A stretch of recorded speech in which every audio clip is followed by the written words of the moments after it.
Negara ini punya hukum, tetapi seringkali tak punya keberanian. Korupsi menjalar, aset lenyap, dan kita diam. Tapi tidak kali ini. RUU perampasan aset adalah babak baru. Tapi mengapa mereka ragu? Lo sadar gak sih, banyak kasus korupsi udah ingkrah, tapi negara gak dapat asetnya kembali. Parahnya lagi nih, kalau pelakunya udah kabur atau meninggal. Makanya itu, RUU ini penting. Dengan pendekatan INDREM, negara bisa langsung sita aset yang gak jelas asal-usulnya, tanpa harus nunggu pelakunya dihukum dulu gitu. Tapi, apa nggak melanggar hak milik? Kan UUD ngatur itu. Gak segampang itu. Ada pembuktian terbalik loh. Kalau harta kamu sah, kamu bisa buktiin. Yang rawan justru kalau dibiarkan. Selama ini, kita tunggu pengadilan ingkrah dulu. Akibatnya, banyak harta haram ngendap bertahun-tahun. RUU ini membawa metode pembuktian terbalik. Kalau harta nggak wajar dan nggak bisa dibuktikan legal, ya negara berhak ambil. Hukum yang berpihak pada publik bukan prosedur semu.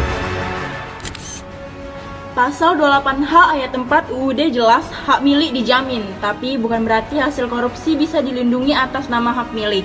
Setuju itu Kak, apalagi UU Tipikor dan TPPU udah lama memuat prinsip pembuktian terbalik. RUU ini cuma mempertegas dan mengefektifkan aja. Dan jangan lupa, UNCAC 2003 udah kita ratifikasi. Kita udah komit, tapi implementasinya lemah. Semua ini udah kasih dasar hukum. RUU ini bukan hal baru, tapi ia memperjelas, menguatkan, dan menutup celah.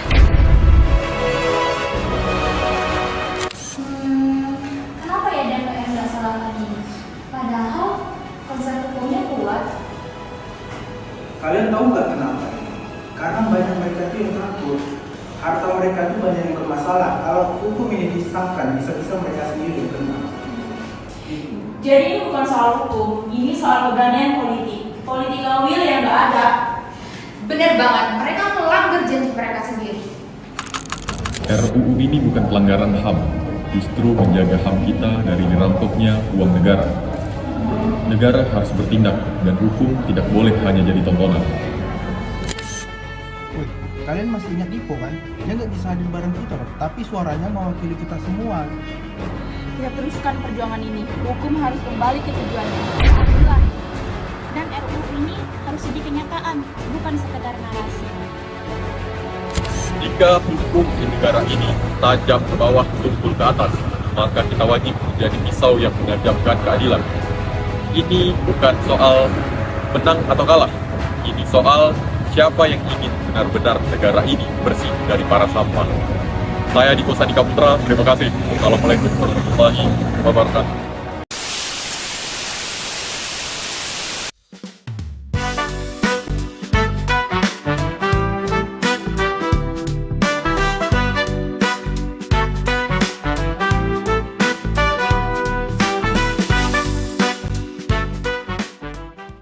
Halo semuanya, selamat datang di podcast Bahas Hukum Bercerita.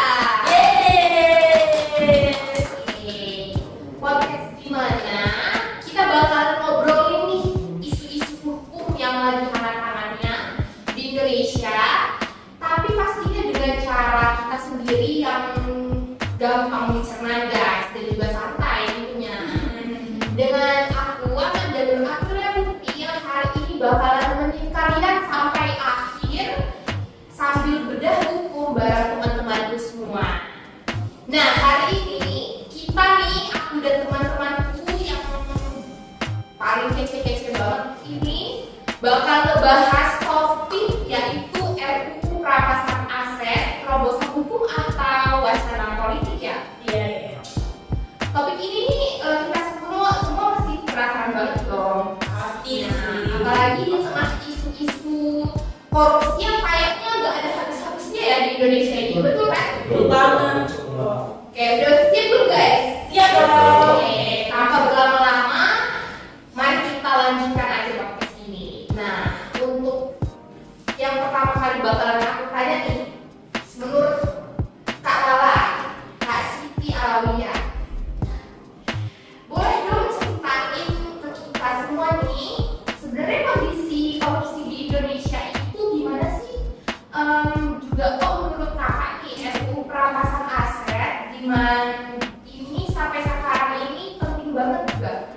Dan kenapa sih penggunaan asetnya itu jadi tantangan besar banget di Indonesia?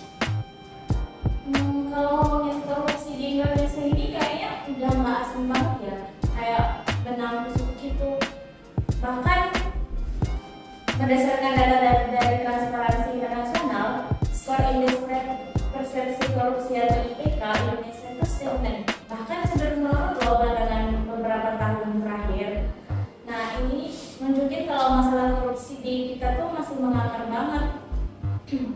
Nah salah satu PR terbesar kita dalam memberantas korupsi adalah lemahnya efektivitas pemulihan aset saat ini hasil tindak pidana korupsi.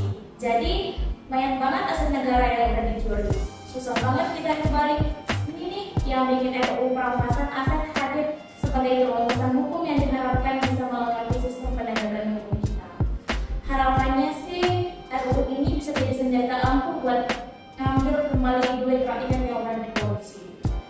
Tapi ya gitu deh, sampai sekarang belum juga disahin sama DPR. Padahal urgensinya udah mendesak banget. Jadi gimana ya? Atau malah melanggar HAM? Serem kan? Serem banget sih. Iya sih, bener sih. Wah, jadi intinya RUU ini muncul karena sistem hukum kita yang kurang greget ya untuk menangani pemulihannya. Betul banget, bener banget kan? Bener banget Amanda. RUU ini jawabannya atas ketidakmampuan sistem hukum konvensional kita dalam memulihkan kerugian negara dari kejahatan korupsi dan pencucian uang. Selama ini kan perampasan aset cuma bisa dilakukan setelah ada putusan pengadilan yang berkekuatan hukum. Konsekuensinya banyak banget aset-aset kejahatan yang nggak tersentuh karena pelakunya hilang, meninggal dunia, atau proses hukumnya lambat banget. Ini jadi berat buat koruptor. Nah, RUU ini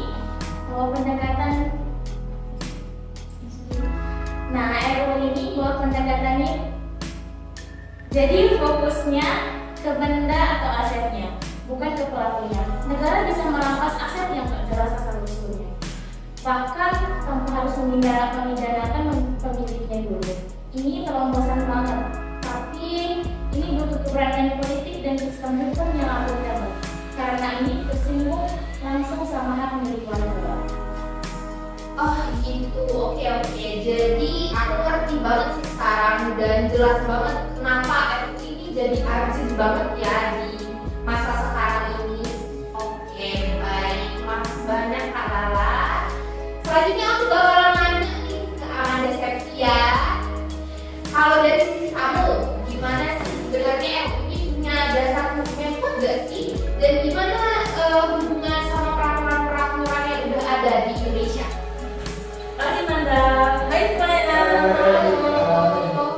Jadi tentunya dong kita nih punya RUU dasar hukum yang kuat banget gitu ya.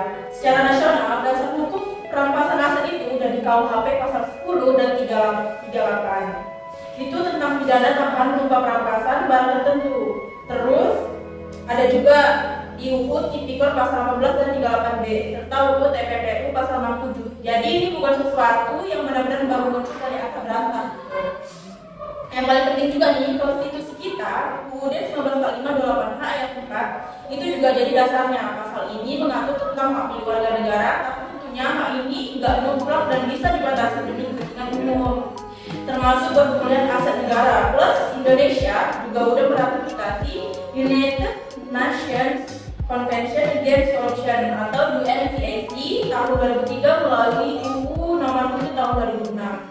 UNCAC ini loh yang memang mendorong negara anggotanya buat punya mekanisme pemulihan aset yang efektif. Jadi kita udah punya komitmen internasional juga. Kalau kita pakai metode interpretasi sistematis, RUU perampasan aset ini bisa ditempatkan sebagai perluasan dari prinsip follow the money dan pembuktian terbalik yang sebelumnya sudah diterapkan dalam UU Tipikor. Jadi secara logika hukum, RUU ini itu nyambung banget sama peraturan hukum yang sudah ada, melengkapi dan memperkuat upaya-upaya yang selama ini tidak ada. Ini menunjukkan kalau RUU ini dirancang dengan memperhatikan konsistensi sistem hukum kita sendiri. Oke, nah kalau gitu menurut kamu RUU ini tuh sebenarnya bawa konstruksi hukum yang baru nggak sih? Bisa nggak Manda jelasin apa aja nih hal baru yang dibawa RUU ini dan gimana tanggapan pro kontranya menurut kamu? Oke, tadi Mandanur udah singgung ya kalau RUU ini itu bawa konstitusi hukum baru. Yang jelas RUU ini negatif bahwa aset bisa dirampas kalau nilainya melebihi penghasilan wajar pemiliknya dan nggak bisa dibuktiin asal usulnya secara sah. Terus yang paling menarik, perampasan ini bisa dilakukan meskipun pelakunya belum diadili secara pidana. Misalnya kalau pelakunya meninggal dunia, melarikan diri, atau bahkan kasusnya belum sempat disidangkan. Ini adalah solusi cerdas buat kasus-kasus yang dimana pelaku korupsi sudah kabur atau menghilang. Pendekatan yang diusung RUU ini juga bergeser dari pidana menjadi perdata dalam kasus-kasus tertentu. Ini juga bawa paradigma baru loh, dari yang awalnya retributive justice atau penghukuman berdasarkan kesalahan menjadi preventive justice atau pencegahan kerugian negara dan pemulihan aset. Fokusnya lebih ke kembali kerugian negara ya, daripada cuma menghukum pelakunya aja. Ini kan lebih efektif juga ya buat negara. Tapi ya pastinya ada aja deh yang kontra atau memberikan kritik pedas gitu ya. Pihak yang menolak itu menganggap kalau perampasan hiburan ini berpotensi melanggar prinsip praduga tak bersalah, terus bisa melanggar hak atas kepemilikan pribadi, dan yang paling parah membuka celah buat penyalahgunaan kewenangan oleh aparat. Kekhawatiran ini valid kok, karena ini memang bersinggungan langsung dengan hak fundamental. Namun kalau kita pakai interpretasi teleologis, yaitu melihat tujuan pembentukan suatu undang-undang, tujuan utama RI ini tuh yang buat mencegah kerugian negara atau kejahatan, bukan buat melanggar HAM itu. Justru RUU ini hadir sebagai ultimum remedium ketika cara pidana udah gak efektif. Lagian model perampasan aset tanpa pemidanaan ini tuh udah diadopsi dan terbukti efektif di negara-negara lain kayak Amerika Serikat dan Inggris gitu ya. Meski emang dengan pengawasan ketat dan mekanisme checks and balance yang kuat. Jadi ini bukan ide yang larang ya, tapi udah dipraktikkan di negara lain juga gitu.